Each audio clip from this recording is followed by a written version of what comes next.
Hello my dear students और मेरे प्यारे साथियों। आज हम लोग ऑर्गेनाइजेशनल कल्चर के बारे में जानेंगे। साथ ही साथ हम लोग ऑर्गेनाइजेशनल डेवलपमेंट और ऑर्गेनाइजेशनल चेंज इन सब के बारे में भी पढ़ेंगे। ठीक है, ये हम लोग का यूसी नेट एग्जाम में काफी बार पूछा गया है। ठीक है, एक्चुअली क्या ना पूछता है, बट क्या होता है ना, बच्चों को पता ही नहीं होता कि जो क्वेश्चन पूछा गया है वो किस टॉपिक से है, क्योंकि देखिए, बहुत सारा ब्रॉड कॉन्सेप्ट भरा पड़ा हुआ है, इसलिए ऐसा बच्चों को जनरली फेस करना पड़ता है। ठीक, चलिए स्टार्ट करते हैं क्या ऑर्गेनाइजेशनल कल्चर से। अब ऑर्गेनाइजेशनल कल्चर वर्ड क्या है, पहली बार सुने नहीं आप, ये पहली बार नहीं सुन रहे हैं, बस क्या है ना, बुक का लैंग्वेज आप पहली बार सुन रहे हैं। आप ये वर्ड जरूर सुने होंगे, क्या बोलते हैं, टॉक्सिक कल्चर। ये वर्ड आप कहीं ना कहीं इधर उधर रील्स उल्स में या अपना आसपास सुने होंगे। इसका मतलब क्या है टॉक्सिक कल्चर बोलने का मतलब, या आप टॉक्सिक रिलेशनशिप सुने होंगे। ठीक है, टॉक्सिक कल्चर यहाँ बोलने का मतलब क्या है कि जहां भी कोई काम करता है ना, कोई भी एम्प्लॉय कहीं भी जब काम करता है तो वहां का एक अपना वातावरण होता है। ठीक है, वहां का एक अपना इन्वायरमेंट, एक अपना ही समझ लीजिए, एक इनबिल्ट कुछ रहता है पहले से। देखिए, फॉर्मल फॉर्मल एकदम रिटर्न में रूल रेगुलेशन नहीं रहता है। वो बस होता है कि भाई कि यहाँ पर ऐसा ही होता है। वो सुने ना रील्स में बोलता है भाई यहाँ पर तो ऐसा ही होता है। तो वो जो है ना, वो जो ऐसा ही होता है वो क्या, वही वहां पर कल्चर है। ठीक है, कि जहां पर भी आप काम कीजिएगा या आपका घर में भी कुछ ना कुछ होता होगा भाई, कि मेरे घर में तो भाई ऐसा ही होते आया है, तो वो क्या, जो ऐसा ही होते आया है, इट मीन्स कि वो एक प्रकार से वो कल्चर को रिप्रेजेंट कर रहा है। समझ में? अब इसी को चलिए हम लोग थोड़ा बुकिश लैंग्वेज में देखते हैं। अब वो लिखा था कैसे है organisational culture. Organisational culture is a system of shared values, belief, meaning and norms that distinguish one organisation from another. ठीक है, जैसे कि आपका घर में अगर मान लीजिए कोई लोग, हम लोग रेट, आप लोग थोड़ा सा लेट नाइट डिनर करते हैं, रात को थोड़ा लेट से खाना खाते हैं, कोई लोग जल्दी खा लेते हैं। ठीक है, तो क्या दोनों का अलग अलग कल्चर है भाई, प्रकार से देखेगा तो वो लोग पहले खा ले रहा है, कोई बाद में खा रहा है। सेम उसी प्रकार से कंपनी सब में भी अपना अलग कल्चर है। कोई कंपनी टॉक्सिक कल्चर होता है कि भाई यहाँ तो सब जलनखोर है, बदमाश है, टांग खींचता है, तरक्की करने देता है, सीनियर कुछ बताता नहीं है, खून पीता है। किसी का अच्छा कल्चर। ठीक है, तो बहुत तरह का कल्चर होता है, चलिए वो हम लोग देखेंगे। तो आई होप आपको कल्चर का एक्चुअली मतलब समझ आ गया हो, क्या बोलते हैं, शेयर्ड वैल्यूज, बिलीफ, मीनिंग और नॉर्म्स, जो उस कंपनी में किसी में भी रहता है। इसी से क्या बोलते हैं, इट रिप्रेजेंट द पर्सनालिटी और डीएनए ऑफ द ऑर्गेनाइजेशन। वो उस कंपनी का बारे में ही बताता है, उस कंपनी का पर्सनालिटी के बारे में बताता है। जैसे बड़ा बड़ा फर्म का सबका कल्चर ना बहुत ही कॉम्पिटेटिव टाइप का कल्चर होता है, वो नीचे आएगा डिटेल में, उसको देखेंगे। ठीक है, अब ये मेनली करता क्या कल्चर, कल्चर जो होता है ना, एम्प्लॉय को एक प्रकार से समझ गाइडलाइन देने का काम करता है, मतलब बताने का काम करता है भाई कि how things are done here, मतलब काम यहाँ पर कैसे होता है, जहाँ आपको बताएं। ठीक है, और आपका फैमिली में रहा तो अलग अलग टाइप का कल्चर सब में। अब इस पे ना एडगर सेन आइसबर्ग का मॉडल है। अब इसमें क्या बोलते हैं, वो ना जो थे एडगर सेन, जो भी इनका नाम है, ये 3 लेवल पे ले गए हैं, 3 लेवल पे ले गए हैं। जिसमें से पहला लेवल का नाम क्या है, आर्टिफैक्ट्स। आर्टिफैक्ट्स मतलब जो विजिबल लेवल है, किसी भी कंपनी का कल्चर पे जो विजिबल लेवल है। जैसे विजिबल लेवल पे क्या, जैसे विजिबल में जैसे उसका ड्रेस कोड हो गया, उसका ऑफिस का जो भी बनावट लेआउट होगा सो हो गया, कॉर्पोरेट कॉर्पोरेट जार्गन जो भी मतलब टेक्निकल जो डिफिकल्टीज आता होगा सो, या सैम्बल्स और लोगो, ये उस कंपनी के जो साफ साफ जो दिख रहा है। जैसे कि एप्पल का दिखता है ना, एप्पल का वो आधा कटा हुआ सेव, उसका भाई उसका लोगो दिख रहा है, हो सकता है उसका एम्प्लॉय का अपना कुछ ड्रेस कोड होगा। तो क्या आर्टिफैक्ट बोलने का मतलब क्या भाई, कि उस कल्चर का जो चीज क्लियर आपको विजिबल है। समझ में आया? आपको मिलेगा ना ड्रेस कोड, आपको जैसे आप स्कूल में यहाँ पढ़ते होंगे, भाई आपका भी ड्रेस कोड है तो साफ बता रहा है कि इस स्कूल का ड्रेस कोड ये है। तो क्या आपका आर्टिफैक्ट यानी कि विजिबल लेवल पे। ठीक, आगे बढ़ते हैं। एस्पाउस वैल्यू यानी कि सेमी विजिबल लेवल। अब इसमें क्या होता है, are official state values, goals and philosophies of organisation. These are often found mission and vision of statement. अब ये कंपनी का मिशन और विजन को रिप्रेजेंट करने का काम करता है, उसको क्या बोलते हैं, एस्पाउस्ड वैल्यू। ये हम लोग का उस पर सेकंड लेवल पे है, ये क्या सेमी लेवल पे है। अब मिशन एंड विजन क्या होता है, किसी भी कंपनी का दो चीज होता है बच्चों, हर कंपनी में दो चीज होता है, एक मिशन और एक उसका विजन। विजन जो होता है ना, विजन रिप्रेजेंट करता है कि भाई फ्यूचर में फ्यूचर में आप नहीं, मतलब कंपनी खुद को कहाँ देखना चाहती है, किस पोजीशन पे देखना चाहती है। फ्यूचर में कंपनी जो है अपने आप को किस पोजीशन पे देखना चाहती है भाई, बहुत और वैसे हर कंपनी चाहे भाई तरक्की करे, तो फ्यूचर में आप अपने आप को कहाँ देखना चाहते हैं, वो कंपनी को कहाँ रखना चाहती है। देखिए कंपटीशन तो बहुत लेवल पे है ना, मान लीजिए आप स्मॉल से स्टार्ट किए तो टारगेट रखें भाई 5 साल बाद हम कम से कम स्मॉल से मीडियम मीडियम कंपनी बन जाएंगे। आप टारगेट रखें भाई 20 साल बाद हम भी मतलब एक अच्छा खासा कंपनी बन जाएंगे, और 100 साल बाद वो कंपनी बाकी कंपनी रिलायंस टाटा की तरह एकदम रेपुटेटेड कंपनी बन जाएगी। तो ये क्या है, उसका विजन है। तो ना हर कंपनी का अपना एक विजन होता है भाई, अपने आप को फ्यूचर को तो कहाँ देखना चाहता है। मिशन क्या होता है? मिशन होता है कि भाई ये जो विजन है यहाँ तक पहुंचने का, अगर हम टारगेट किए भाई कि अगर हमको 5 साल बाद या 10 साल बाद एक पर्टिकुलर पोजीशन में पहुंचना है, पर्टिकुलर पोजीशन में हमको पहुंचना है, तो मिशन होता है क्या कि भाई इस पोजीशन तक पहुंचा कैसे जाए। ठीक है, शॉर्ट टर्म प्लान बना करके इस पोजीशन तक हम लोग कैसे पहुंचे, वो होता है क्या हम लोग का मिशन। समझना? तो ये हो गया क्या हमको एक प्रकार से विजन और मिशन बोलने का मतलब। ठीक, अब यहाँ पर अब जो क्या है भाई आपका वो सेमी विजिबल लेवल पे, यानी कि कंपनी का जो मिशन स्टेटमेंट है उसका कोर वैल्यू है भाई, उसका मेन वैल्यू क्या है, कंपनी ज्यादा किस पे फोकस करती है। ठीक है, स्ट्रेटेजिक गोल क्या है, अलग अलग जो इंपॉर्टेंट जो नोट है वो देख लीजिए। एक्चुअल बिहेवियर में be not always match with the state values. अब इसी बात है कि कंपनी लोग तो बहुत लिखता है भाई। अब पब्लिक कंपनी जितना भी है, चाहे गवर्नमेंट का, चाहे कोई भी कंपनी, प्राइवेट कंपनी हो, वो अपना लिखती तो पूरा फैंसी लाइन है भाई कि अगर जो हम लोग का जो वैल्यू है वो हम लोग का ज्यादा स्ट्रांग है। मतलब माफ कीजिए, ये मतलब हम लोग अपना वैल्यूज के साथ खिलवाड़ नहीं करते, हम लोग कंपनी का अपना ये वैल्यूज है, हम लोग उसके साथ कभी ये नेगोशिएट नहीं करते, ये सब बोलने के लिए रहता है। जब बात प्रॉफिट और जब मनी पे आएगा तो सारा वैल्यू को हम लोग ताक पे रख देते हैं। ठीक है, कंपनी के बारे में बता रहे हैं। जब बात पैसा पे और प्रॉफिट पे आएगा तो जितना भी वैल्यूज है वो सब गया तेल। वैल्यूज हो गया, चाहे आपका मोरल्स हो गया, चाहे ये सब तभी तक ठीक होता है ना जब सब कुछ फेवरेबल हो। ठीक है, ये सब सिर्फ तभी ठीक लगता है बच्चों जब सब कुछ फेवरेबल हो। जैसे ही थोड़ा सा डेंजरपन आएगा तो ये सब ताक पे रखा जाएगा सारा वैल्यूज। ठीक है, कंपनी अगर लॉस में जा रही हो और उसको ऐसा कुछ दिखता है कि भाई कि इस तरह से पैसा कमा सकते हैं, बस वो मोरली गलत है, तो मोरली गलत है ना, इलीगल नहीं ना है, हाँ तो ठीक चलो उसको करो। जैसे कि क्या, अल्कोहल बेचना, जो शराब है, अल्कोहल, वो क्या है एक प्रकार से अगर सोसाइटी का भाई इथिकली वो गलत है, पब्लिक को लोग लगता है भाई इथिकली गलत है, गवर्नमेंट उसको क्या बैन कर देती है ना भाई, वो सब ताक पे रख देती है फिर गवर्नमेंट, सारा जितना भी है सब साइड में, जब बात पैसा पे आ जाए। ठीक है, तो ये सब और किसी से पैसा कमाने का जरिया अगर अच्छा हो जाए तब गवर्नमेंट सोचे कि ठीक है भाई बंद कर दो, पब्लिक को डिमांड करा तब बंद कर दो, लेकिन जब क्राइसिस हो तो बंद नहीं किया सकता है। ठीक, तो ये हो गया क्या, सेमी लेवल का चीज। बेसिक अंडरलाइंग एजम्पशन यानी कि इनविजिबल लेवल, जो दिखता नहीं है। ठीक है, ये क्या है, these are deeply held unconscious belief that truly drive behaviours, employ usually take this assumption for granted. अब कुछ ऐसा भी होता है जो भाई दिखता रहता नहीं है, जैसे क्या, believe that employees are trustworthy. अब ये सब चीज क्या है भाई, हम लोग मान के चलते हैं ऐसा होता होगा, पर वो दिखता तो है नहीं। जैसे कि यहाँ पर है कि भाई बिलीव करते हैं भाई एम्प्लॉय जो है ट्रस्ट वर्दी होता है, believe that employees require strict supervision, भाई एम्प्लॉय को थोड़ा सा स्ट्रिक्ट रखने का भी जरूरत पड़ता है, ये सब क्या। अब ये सब जो है किसी भी कंपनी का कल्चर का, ये दिखता नहीं है, ये इनविजिबल है। एम्प्लॉय का, किसी भी एम्प्लॉय का ट्रस्ट देख नहीं सकते, उसका आप ऑनेस्टी नहीं देख सकते। ठीक है, उसका ऑनेस्टी आप चेक नहीं कर सकते, किसी एम्प्लॉय को जो सुपरविजन चाहिए उसके बारे में थोड़ा क्लैरिटी के साथ पता नहीं चलता है। ठीक, तो ये सब था। अब किसी भी तीन, ये आइसबर्ग के 3 मॉडल के बाद हम लोग अलग अलग कल्चर देखेंगे, और वैसा सबका ना अपना अलग अलग कल्चर होता है कि भाई किस तरह के बताए थे। जैसे देखिए यहाँ बात करते हैं सबसे पहले हिरार्कल हिरार्कल और प्रोसेस ड्रिवन कल्चर। अब ये क्या है, ये जनरली हम लोग को मिले क्या, इंडस्ट्री सब में, जैसे पीएसयू हो गया, हैवी इंडस्ट्री और गवर्नमेंट ऑर्गेनाइजेशन, इसमें जो की ट्रेड सब रहता है इस सब कंपनी में, वो कैसा कल्चर रहता है देखिए। स्ट्रिक्ट स्टैंडर्ड ऑपरेटिंग प्रोसीजर, यानी कि बहुत स्ट्रिक्टली जो ऑपरेशन प्रोसीजर है वो बहुत स्ट्रिक्ट रहेगा। फॉर्मल चेन ऑफ कमांड रहेगा, ऑथोरिटी डिफाइन रहेगा, लो रिस्क टेकिंग रहेगा, हाई एम्फेसिस और सेफ्टी स्टेबिलिटी रहेगा, focus on efficiency, consistency, control, यानी कि सब कुछ स्ट्रिक्ट टाइप से रहेगा भाई कि इस जगह पे काम करना है तो पूरा फॉर्मल रूल रेगुलेशन को अच्छा से आपको एकदम फॉलो करना पड़ेगा। ये इस टाइप का कल्चर, जहाँ पर क्या है आपका हिरार्की कल्चर बता रहा है, जहाँ पर चेन ऑफ कमांड बना हुआ है कि भाई आप अपना सीनियर को मना नहीं कर सकते, टाल नहीं सकते, इस टाइप का एकदम स्ट्रिक्टनेस है। ठीक, फिर होता क्या, एक वेलफेयर ड्रिवन और जो होता है ना पैटर्नलिस्टिक, यानी कि जो पिताजी वाला फीलिंग थे उस टाइप का कल्चर।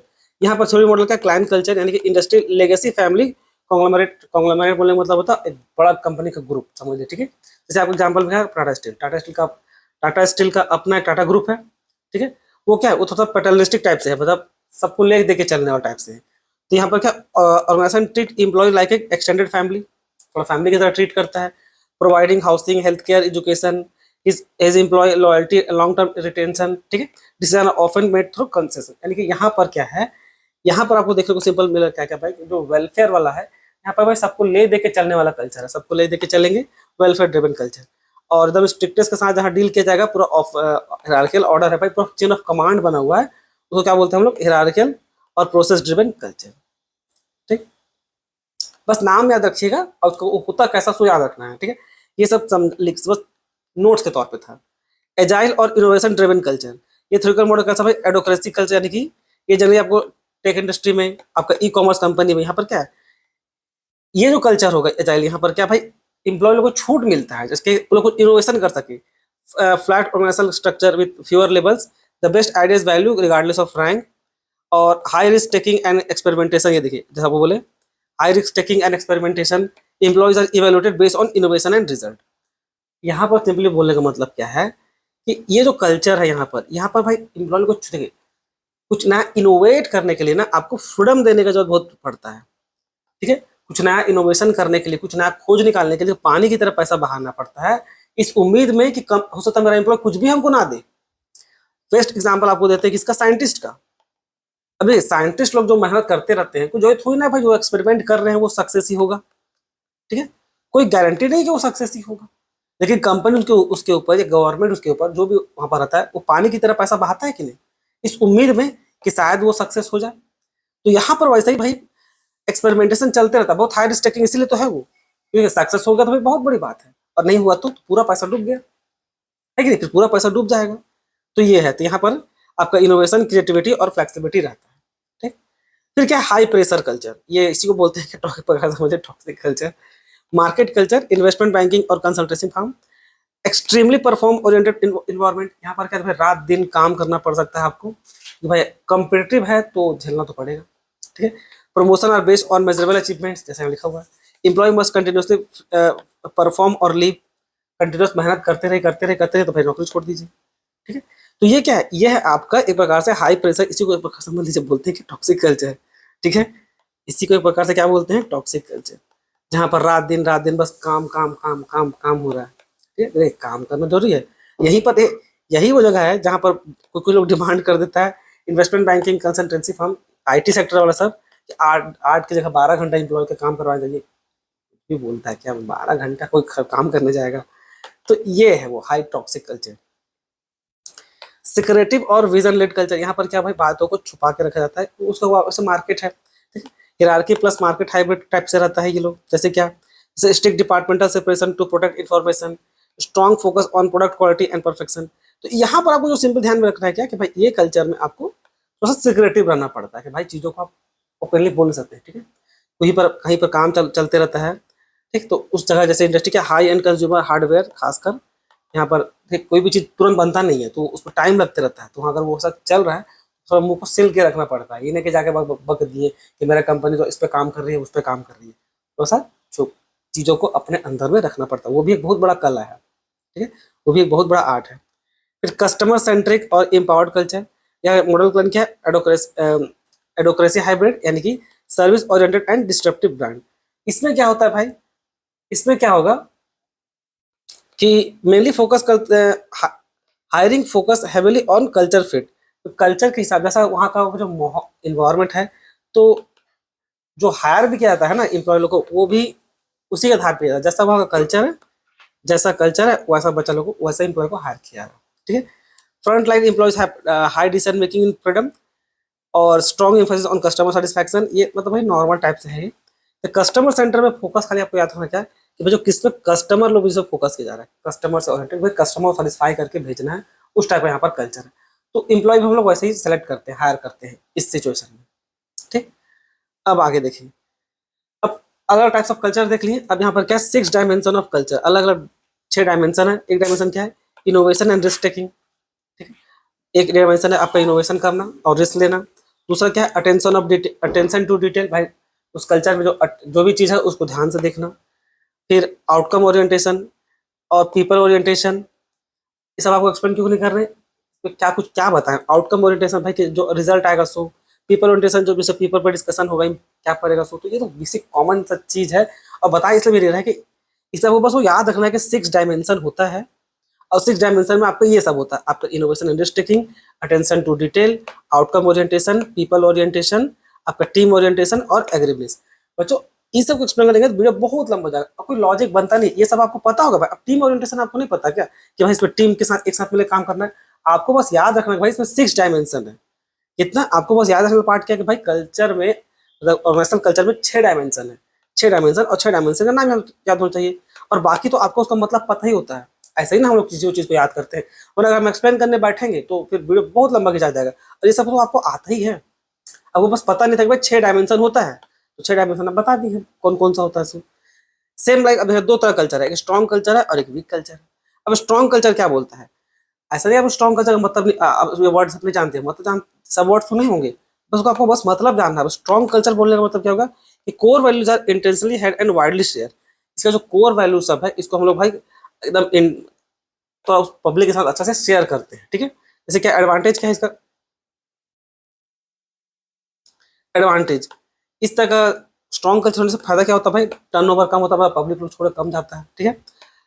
ये मत समझो टर्नओवर यहाँ पर सेल्स कम हो रहा, नहीं, टर्नओवर लो टर्नओवर बोलने का मतलब है काम जो इम्प्लॉय सब है, जो इम्प्लॉय है वो अपना जॉब कम क्विट करता है, तो हम बोलने का मतलब, ठीक है।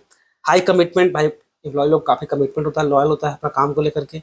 हाई कोहेजन, मतलब कोहेजन यानी कि एकता, यूनिटी रहता है आपस में अच्छा से। Less needs of formal rule, यहाँ पर फॉर्मल रूल का जरूरत कम पड़ता है, ठीक। डिसएडवांटेज क्या है? अब जैसे भाई यहाँ पर resistance to change, barrier to diversity, तो ये सब क्या है? अब देखिए, अब स्ट्रॉन्ग कल्चर में सबको याद क्या रखना भाई कि यहाँ पर मेनली कोर वैल्यूज को ज्यादा थोड़ा लेके चलते हैं। ये बहुत वाइडली शेयर किया था, वहां पर जो कल्चर था लिबरल टाइप से और ट्रस्ट वर्दी टाइप से। तो स्ट्रॉन्ग कल्चर बोलने का सिंपली मतलब क्या है कि कंपनी यहाँ, एम्प्लॉय लोग यहाँ पर थोड़ा सेफ फील करती है, समझ में आया? यहाँ पर कंपनी लोग सेफ फील करती है। सेफ फील करती है, वहाँ का इन्वायरमेंट वैसा है, ठीक है। तो यहाँ पर क्या एम्प्लॉय लोग नौकरी कम छूट के जा रहा है, ठीक है, कमिटमेंट भी ज्यादा रखा है, यहाँ पर सेफ फील करने के कारण ऐसा हो रहा है। एम्प्लॉय लोग मतलब यहाँ खुश है, तो स्ट्रॉन्ग कल्चर बस आपको याद है जो क्या है कि भाई सेफ कल्चर है, वहाँ पर एम्प्लॉय लोग आप बोले हैप्पी है।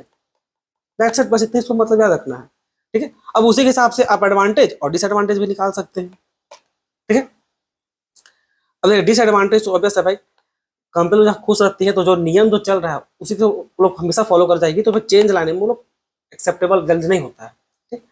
अब वीक कल्चर रहेगा तो क्या? अब वीक कल्चर मतलब क्या? Rely on formal rules and procedure. अब यहाँ पर क्या भाई, वो जो रूल्स रेगुलेशन है, तो जो भी पॉलिसी है, जो भी आपका जो कमिटमेंट है वो क्या थोड़ा कम थे। जितना फॉर्मल रूल रेगुलेशन होता है पब्लिक उतना ही ज्यादा पॉलिसी के ऊपर डिपेंडेंट होता है। अब पॉलिसी के ऊपर डिपेंडेंट होइएगा तो वर्कर लोग का कमिटमेंट थोड़ा कम होता है। देखिए, एक होता है ना फ्रीडम देना, फ्रीडम दीजिएगा, माफ कीजिएगा, फ्रीडम दीजिएगा तो वो लोग थोड़ा ज्यादा लॉयल्टी दिखाता है। ज्यादा कंट्रोल कीजिएगा तो वो लोग को थोड़ा सा चिड़चिड़ापन हो लगता है किसी भी एम्प्लॉय के साथ, ये कॉमन सा चीज है।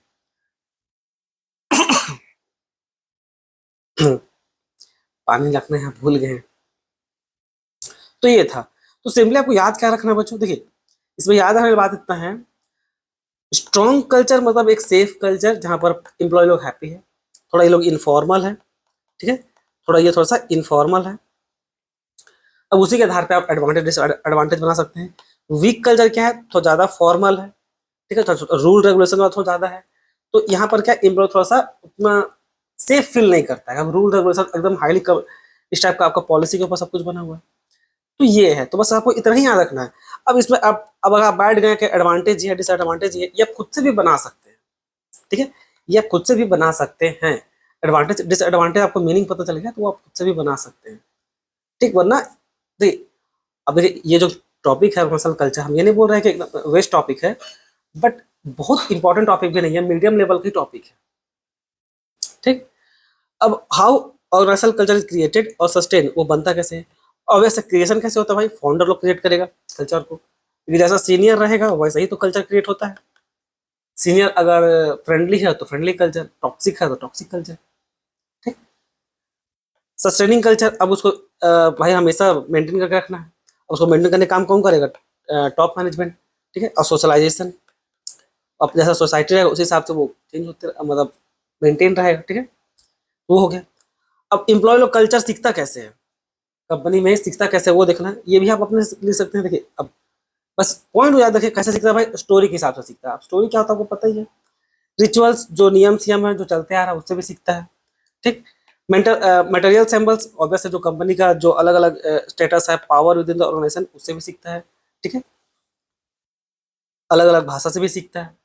तो ये क्या है, ये सब तरीका है आपका ऑर्गेनाइजेशनल कल्चर को सीखने का। वो आप कंपनी पे जाइएगा तो ऑटोमेटिक सीख जाइएगा, यहाँ बस बोलने के लिए है। मतलब अब बुक में लिख के देना है तो कुछ तो लिख के देना पड़ेगा ना। ठीक है, वरना आप में सीख जाइएगा। Organisational change. अब ऑर्गेनाइजेशनल चेंज बोलने का मतलब क्या होता है भाई? अब चेंज बोलने का मतलब क्या कि कंपनी में चेंजेस लाना। सबसे डिफिकल्ट काम यही है, सबसे डिफिकल्ट काम यही है, कंपनी में किसी प्रकार का चेंज लाना। ठीक है, अब फोर्सेस फॉर चेंज। ठीक है, अब चेंज दो तरीका से हो सकता है, एक एक्सटर्नल फोर्स है और दूसरा इंटरनल फोर्स है। अब एक्सटर्नल फोर्स जो है वो किसमें फोर्स क्या करता है? एक्सटर्नल फोर्स जो होता है ये आउटसाइड द ऑर्गेनाइजेशन। ये जो चेंज हुआ कंपनी के अंदर, इस कंपनी का जो चेंज हुआ, इसमें भाई कंपनी का कोई हाथ नहीं था, ये समझ लीजिए आउटसाइड से हुआ है। इसमें कंपनी को करना ही पड़ेगा, मजबूरी हो गया। जैसे क्या, आपका टेक्नोलॉजिकल चेंज, अब टेक्नोलॉजी में चेंजेस आ गया तो कंपनी को भी वो सारा चीज चेंज करना ही पड़ेगा। अगर आपको सोचिए, अगर आपका एक टेक्नोलॉजिकल कंपनी टाइप में से है और वहां पर हर बार टेक्नोलॉजी अपडेट होते रहता है, तो वहां पर आप ओल्ड टेक्नोलॉजी का इस्तेमाल करके तो प्रोडक्ट नहीं ना बनाइएगा। या बनाने की बात नहीं, वो आपको मार्केट में रहना है तो नया टेक्नोलॉजी अडॉप्ट करना ही पड़ेगा। ठीक है भाई, टेक्नोलॉजिकल चेंज जरूरी है उस सिचुएशन पे। ठीक है, इकोनॉमिक शॉक। अब मान लीजिए किसी कारण से इन्फ्लेशन आ गया, रिसेशन आ गया, तो अब क्या कीजिएगा भाई? प्रोडक्शन, अब मान लीजिए इन्फ्लेशन, बहुत ज्यादा इन्फ्लेशन चल रहा है, महंगाई चल रहा है, तो उस पर आप प्रोडक्शन थोड़ी नहीं कीजिएगा। प्रोडक्शन अगर पहले से करके बैठे हुए हैं तो प्रोडक्शन कम कीजिएगा, तो क्या चेंजेस करना पड़ा मजबूरी में। तो ये चेंजेस आप अपने मर्जी से नहीं किए, वो आउटसाइड से हुआ। वो चेंजेस हम लोग का आउटसाइड से मजबूरी में हुआ। ठीक, फिर गवर्नमेंट का रेगुलेशन। गवर्नमेंट के कारण भी बहुत बार आपको चेंज करना पड़ेगा। जैसे कि अब देखिए, हम अपना एक उदाहरण बता रहे हैं। हम एक एक शॉप देखे थे, एक नया बार खुला था। ठीक है, बार खुला था, वो प्राइवेट बार था। उस समय तक प्राइवेट बार अलाउ थी, यहाँ पर अल्कोहल अल्कोहल मिलता है।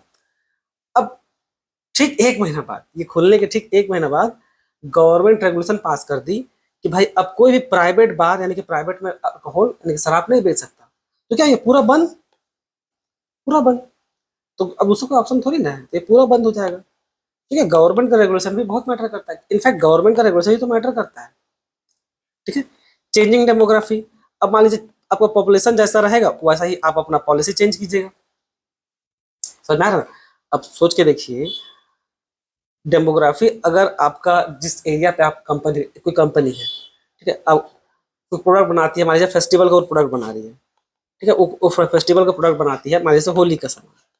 ठीक है, तो अब अब मेनली होली हम लोग इंडिया में खेलते हैं, तो इंडिया में ही वैसा पॉलिसी बना के बेचना पड़ेगा ना।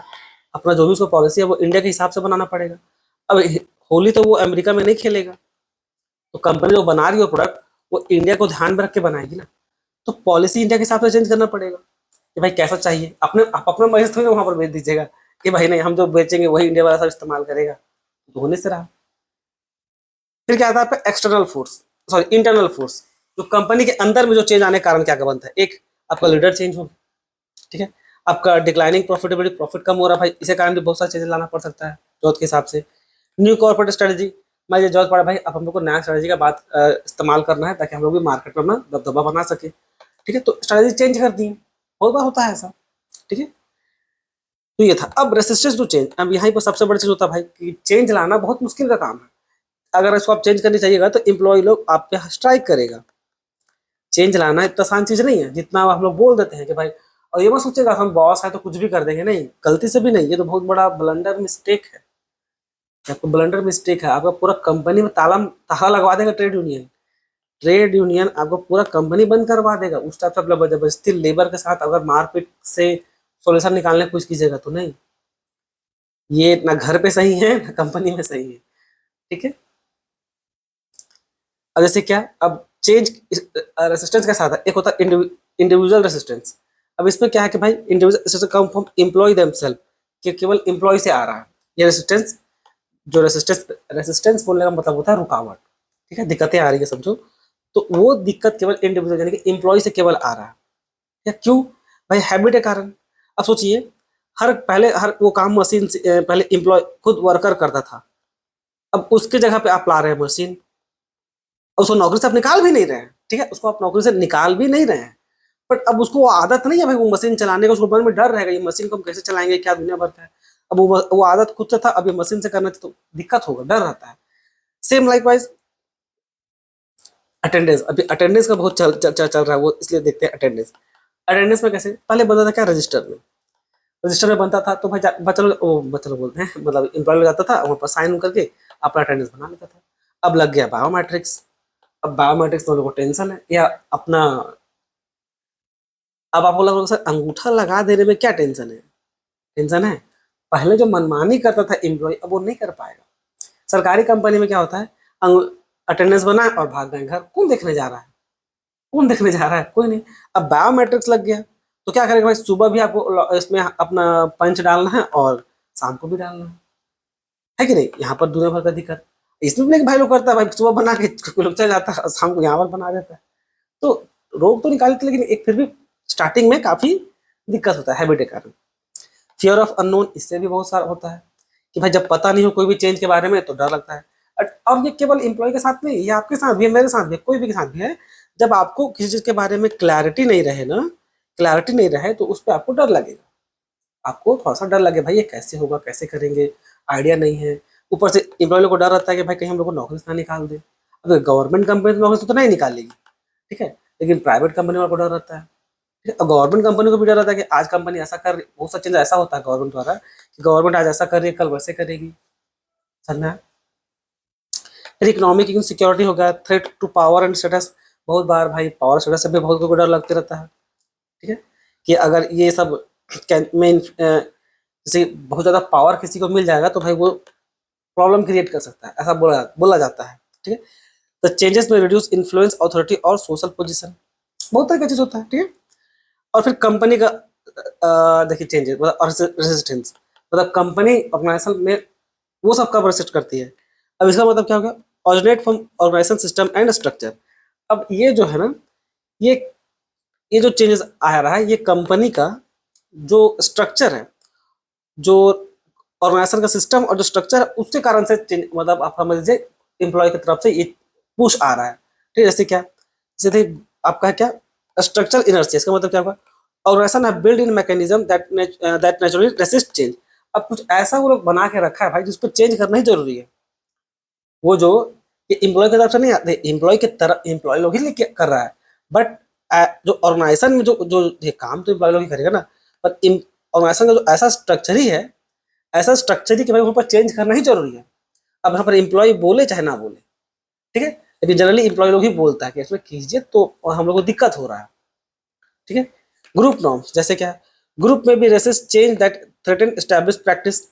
अब बहुत बार क्या होता है कि भाई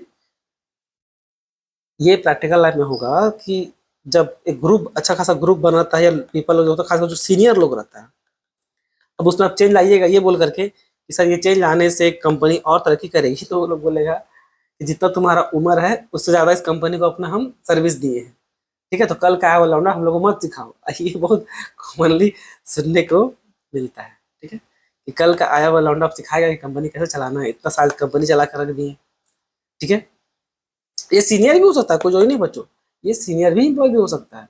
मान लीजिए एकदम, मान लीजिए ये भी सीनियर एम्प्लॉय है और एक अच्छा खासा पोस्ट पे है, लेकिन इसके उससे उससे भी बड़ा पोस्ट पोस्ट पे जो है या मालिक लोग जो सीधा वो चाहे भाई इसमें चेंजेस करना जरूरी है, तो अब वो लोग ऐसा क्लेम करेगा सर इतना साल से कंपनी चला दिए, बाल पक गया हम लोग का, अब इस जगह पे आप ऐसा चेंज कर रहे हैं, कुछ भी हो सकता है, ठीक है। जैसे था ना वो याद कीजिए स्पाइडरमैन में वो जो गॉब्लिन रहता है वो खुद उस कंपनी को बनाया रहता है, लेकिन अब ऑर्गेनाइजेशन को लगता है भाई कि इसको निकाल देने कंपनी ठीक है, तो मालिक को ही लोग निकाल देता है। तो ये है, ठीक है। थ्रेट टू रिसोर्स एलोकेशन, बहुत बार क्या होता है भाई रिसोर्स एलोकेशन के कारण भी खतरा रहता है, ठीक है। डिपार्टमेंट को जब बहुत बार लगता है कि भाई बजट में दिक्कत आ सकता है, रिसोर्स में, अथॉरिटी में, तो भी इस तरह का दिक्कत होता है, ठीक है। अब ये देखिए ये इंपॉर्टेंट है, कर्ट लुविन्स 3 स्टेप मॉडल। अब 3 स्टेप क्या है चेंजेस का। कर्ट लुविन्स, जो कर्ट लुविन्स थे, Kurt Lewin's propose 3 step process for implementing successful organisational change, ठीक है, इम्प्लीमेंटिंग सक्सेसफुल ऑर्गेनाइजेशनल चेंज। देखिए कहीं भी अगर चेंज लाना है, यानी कि ऑर्गेनाइजेशन में खासकर अगर आपको चेंजेस लाना है, एक सेकंड ना, जब चेंजेस लाना है तो 3 स्टेप को फॉलो करते हुए चेंजेस लाइए। एक क्या है आपका अनफ्रीजिंग, इससे क्या मतलब हुआ, unfreezing means breaking down the existing status quo and preparing employees for change.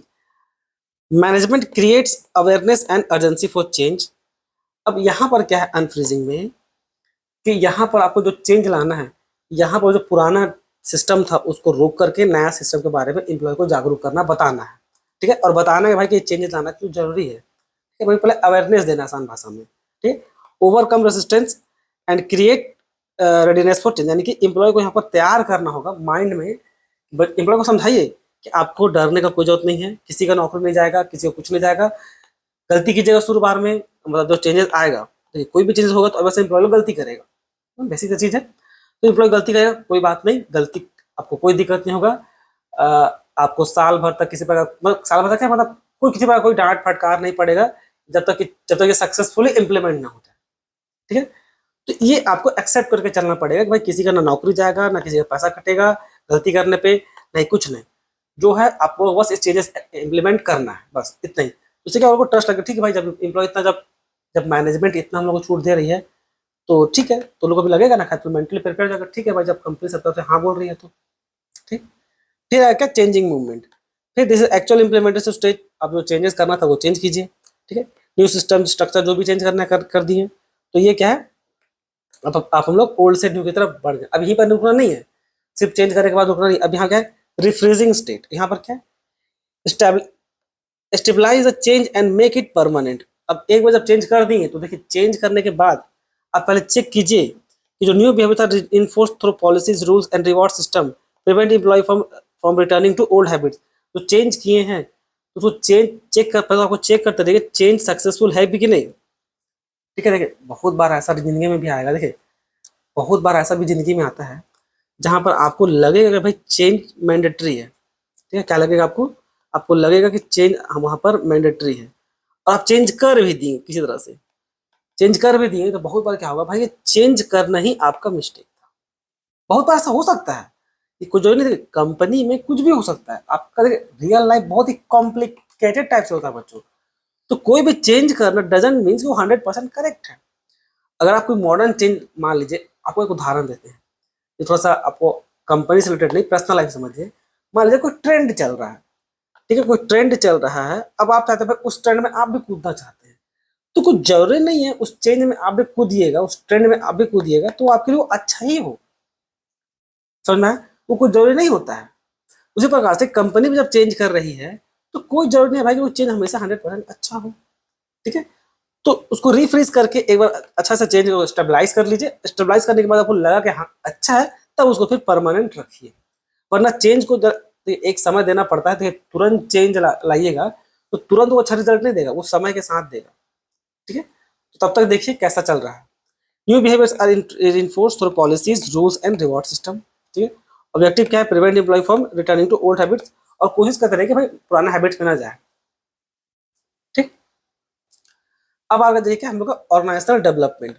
Organisational development क्या है, डेवलपमेंट यहाँ बोलने का सिंपली मतलब है कि is a plan long term organisation wide effort supported by top management to improve organisation effectiveness and, यानी simply grow करना। ऑर्गेनाइजेशनल डेवलपमेंट का मतलब क्या भाई, कि कंपनी हम लोग का हमेशा ग्रो करते रहे, सीधा सीधा यही मतलब है, और क्या, आपको मतलब तो बन नहीं रहा है। ठीक, अब इसको क्या बोलते हैं, key differentiator. Organisational development is behavioural science principle. ठीक है, it focus on people relationship group and dynamic, sorry, relationship and group dynamics rather than only structure and finance. यहाँ पर क्या भाई, कि जब डेवलपमेंट अगर ग्रो करना है तो केवल स्ट्रक्चर पे, फाइनेंस पे, या केवल मॉनेटरी टर्म में ग्रो नहीं करना। हम लोग का जो पीपल सब है, जो रिलेशनशिप है एम्प्लॉय के बीच में, ग्रुप के बीच में, वो भी हम लोग का धीरे धीरे स्ट्रांग बनते चले। तो देखिए अल्टीमेटली एम्प्लॉय लोग ही सक्सेस का सीढ़ी चढ़ाएगा। अब वही लोग के बीच में अच्छा रिलेशनशिप ना रहे तो ज्यादा दिन वो टिकता नहीं है। ठीक है, core value of organisational development, तो मेन वैल्यू क्या भाई, ऑब्वियस है रिस्पेक्ट पीपल, एम्प्लॉय का भाई रिस्पेक्ट करना है। ट्रस्ट एंड सपोर्ट, ऑब्वियस है trust and support. Power and equalisation, भाई पावर को भी शेयरिंग करना जरूरत पड़ने के हिसाब से। कन्फ्रंटेशन, यानी खुला मतलब ओपनली जो भी होगा डिस्कस करेंगे प्रॉपरली किसी भी बात को लेकर के। ठीक, तो ये था। ठीक, अब इसमें कुछ समझाने वाला चीज था नहीं, वो बताएं। फिर क्या है, ऑर्गेनाइजेशनल डेवलपमेंट इंटरवेंशन। कब इंटरवेंशन का चाहिए, यहाँ पर देखिए इंपॉर्टेंट है, सेंसिटिविटी ट्रेनिंग, यानी कि टी ग्रुप। इसका क्या मतलब हुआ, participate engage in unstructured discussion to better understand their own behavior and the perceptions of the other। यहाँ पर क्या है कि मान लीजिए बहुत बार क्या होता है ना, अगर डिस्कशन ना हो तो अनस्ट्रक्चर्ड डिस्कशन है, ठीक है, तो उसको अच्छा से बेटर अंडरस्टैंडिंग के लिए और बिहेवियर को समझने के लिए, एक दूसरे को समझने के लिए आपको सेंसिटिव ट्रेनिंग यानी कि टी ग्रुप का ट्रेनिंग कराना चाहिए। होता है ना, देखिए बहुत बार क्या होता है कि एम्प्लॉय लोग अलग अलग जगह से आया रहता है, ठीक है, एम्प्लॉय सब बहुत अलग अलग जगह से आया रहता है, तो होता क्या है भाई, सब डाइवर्स कल्चर का लोग रहता है, तो उन लोगों को एक छाता पे लाने के लिए, मतलब एक रूप में लाने के लिए क्या, कंपनी को सबको काम करना है, एक ग्रुप में लाने के लिए क्या चाहिए कि इस तरह का सेंसिटिव सेंसिटिव ट्रेनिंग करना चाहिए, यानी कि टी ग्रुप ट्रेनिंग होना चाहिए। इससे क्या होगा, engage in unstructured discussion to better understand their own behaviors and the perception of others। इससे क्या होगा, वो लोग एक दूसरे को समझेगा, समझ में आया? तो ये था सर्वे फीडबैक, फिर आप सर्वे करा के दे सकते हैं, भाई बताइए क्या दिक्कत है, क्या दिक्कत नहीं है, ठीक है। फिर प्रोसेस कंसल्टेशन, एक एक्सटर्नल कंसल्टेंट, अगर आपको समझ में नहीं आया खुद से तो एक्सटर्नल कंसल्टेंट को बुला लीजिए, वो हेल्प करेगा भाई, वो क्या, वो एक्सपर्ट रहता है ना, वो लोग भाई साइकोलॉजिकल टाइप का पर्सन रहता है, वो एम्प्लॉय का भाव चाव हाल चाल उसका बिहेवियर देख के बता देगा कि हाँ क्या दिक्कत है क्या दिक्कत नहीं। वो सर्वे कराएगा या कुछ भी करेगा, वो बातचीत करेगा या डिस्कशन करेगा, ठीक है। जैसे एग्जाम्पल क्या है, example include communication problems and conflicts management issue होता है। बहुत बार अगर कम्युनिकेशन का इशू हो या मैनेजमेंट के साथ थोड़ा सा अनबन चल रहा हो तो भाई समझ में आ नहीं रहा हो, और एम्प्लॉय को भी मैनेजर को भी समझ में आ रहा है इनको क्या दिक्कत हो गया, ये लोगों को उस केस पे ऐसा कर सकते हैं, ठीक है। टीम बिल्डिंग तो भाई एक अच्छा ऑर्गेनाइजेशन डेवलपमेंट के लिए, भाई एक अच्छा रिलेशनशिप बिल्ड करने के लिए, इंटर ग्रुप डेवलपमेंट, वो भी चलिए भाई आपस में जो ग्रुप है वो भी अच्छे से डेवलप करें। तो ये सब था बच्चों, ठीक है, तो ये सब था। तो आई होप आपको समझ में आ गया होगा। आपको ना देखिए, आपको जो आपको करना क्या होता है समझिए, हम लोग मेन एग्जाम में होता क्या है, जो भी न्यू टर्म दिखता है ना, जो भी न्यू टर्म दिखता है इसका आपको मीनिंग पता होना चाहिए, ठीक है, मीनिंग पता होना चाहिए, ये बहुत जरूरी है, कोई भी नया टर्म का आपको मीनिंग पता होना चाहिए। बाकी एडवांटेज और डिसएडवांटेज वाला पार्ट वो अपने से आप कर सकते हैं, वो मतलब बस मीनिंग दे देगा तो हो जाएगा। और साथ ही साथ अगर कुछ नया कोई मॉडल है, ठीक है, कोई मॉडल दिया हुआ है या अलग अलग कोई डायमेंशन है या कुछ और है, तो उन सबको आपको याद होना चाहिए। अब देखिए, और ये बात समझ लीजिए, एक बात ये पे समझ लीजिए बच्चों, कि जैसे कि अब इसी में देखिए, अब रेसिस्टेंस टू चेंज है, अब भाई चेंज किस तरह से हो सकता है, मतलब एम्प्लॉय लोग किस तरह से रेसिस्ट कर सकती है, मतलब रुकावटें कर सकती हैं चेंज लाने में, तो ये जो पॉइंट लिखे हैं ये तो है ही, पर कोई जरूरी नहीं कि जो यहाँ हम लिखे हैं एग्जैक्ट वहां पर भी हो, अगर लैंग्वेज को चेंज किया जाता है ना, समझ में? तो ये सब आपको थोड़ा सा इतना तो आपके पास हुनर होगा ही, ठीक है। किसी प्रकार का और भी इसमें दिक्कत हो या समझ में नहीं आ कोई पॉइंट तो आप कमेंट में जरूर पूछिएगा। इसमें इतना ही, धन्यवाद।